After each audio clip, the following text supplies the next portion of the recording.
Hello everyone. In this video, I will talk about wireless encryption technology. If you use a wireless network in your business, you're probably sending sensitive information over that network all the time. This means we need to limit who may have access to the wireless network to provide confidentiality. We need to keep all data safe. This means we need to authenticate the user before granting them access to the wireless network. This typically involves assigning a username, password, and often we may add multi-factor or authentication. You must provide all this information before accessing the wireless network. This ensures that everything sent over the network is only sent to people who have access to the wireless network. It ensures that everything we send over the wireless network is encrypted and protected. There is also a mechanism in wireless networks that ensures that data sent is received correctly at the other end. This is often called a message integrity check or MIC. One type of encryption you may find on traditional wireless devices is WPA. This is the original version of Wi-Fi protected access, launched in 2002 as an alternative to wired equivalent privacy for the web.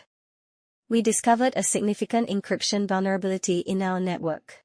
We immediately removed it from our network and replaced it with WPA, but we knew WPA wouldn't be the final version of the protected protocol on our wireless network, but we needed something in the short term that would use the same hardware we had with wired, used together with equivalent privacy encryption. This means we created WPA using the RC4 encryption cipher along with Temporal Key Integrity Protocol, TKIP. This includes larger initialization vectors, or IVs, and encrypting hashed communications sent over the wireless network. Each packet sent over a wireless network has its own encryption key, which solves some of the problems we had with older network protocols. Of course, the problem with wireless networks is that this information is transmitted wirelessly. If you happen to know what frequencies are being used and have the appropriate equipment, you can get their information from the air and view it. This means that if you want to send something private or personal over this wireless network, you need to encrypt the data so that if someone does intercept the information over the wireless, they won't be able to read anything they send. Received you must have the correct encryption key to send and receive information over this wireless network. We typically see this implemented using WPA2 and WPA3 on today's wireless networks. WPA2 is Wi-Fi Protected Access version 2. Certification for this began in 2004, and it uses a block cipher mode called CCMP, which stands for Counter Mode with Cipher Block Chain Message Authentication Code Protocol. You may also see this called the /CBC MAC protocol. This is not just a technology used to protect data. It is a combination of multiple technologies. CCMP uses the AES encryption mechanism to ensure data confidentiality and uses CBC MAC as the message integrity check, MIC. In 2018, an updated version of WPA was launched. Wi-Fi Protected Access 3, WPA3. WPA3 uses GCMP instead of CCMP. This is the GAWA/Counter Mode protocol, which is considered a stronger encryption method than the older WPA2 encryption methods. This allows us to encrypt data using AES. It includes message integrity checks, but it includes the GAWA Message Authentication Code, GMAC. To date, we have not discovered any significant encryption vulnerabilities related to WPA2, but WPA2 has some flaws that could allow someone to perform a brute force attack on hashed passwords. When connecting to a WPA network, a handshake occurs between the client and the access point. If you are using a pre-shared key or shared password that is used for the entire wireless network, there are several ways to derive the hash sent over the wireless network. Now, using the hash itself, you have no access to the network. As we try to prevent brute force attacks, an ongoing challenge is keeping up with technology and speed changes in our systems. If you are using short pre-shared keys, or if you are using names that are very common in the dictionary, those names, can be easily brute forced. But we can also increase the speed of brute force attacks by including graphics processing units or cloud-based password cracking. If someone is able to brute force the hash and finalize the pre-shared key, they can effectively gain access to the rest of the wireless network data.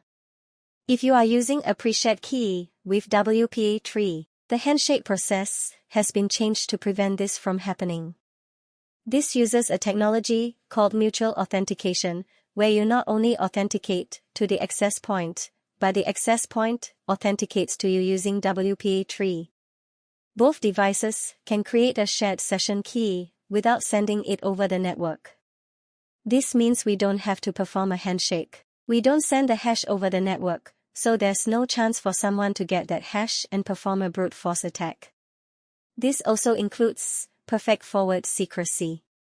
This means that even if a hacker somehow obtained the key, they would still not be able to access the information transmitted in the wireless communication, because each communication uses its own separate session key. This method of creating a shared session key without sending it over the network is called synchronous authentication, SAE.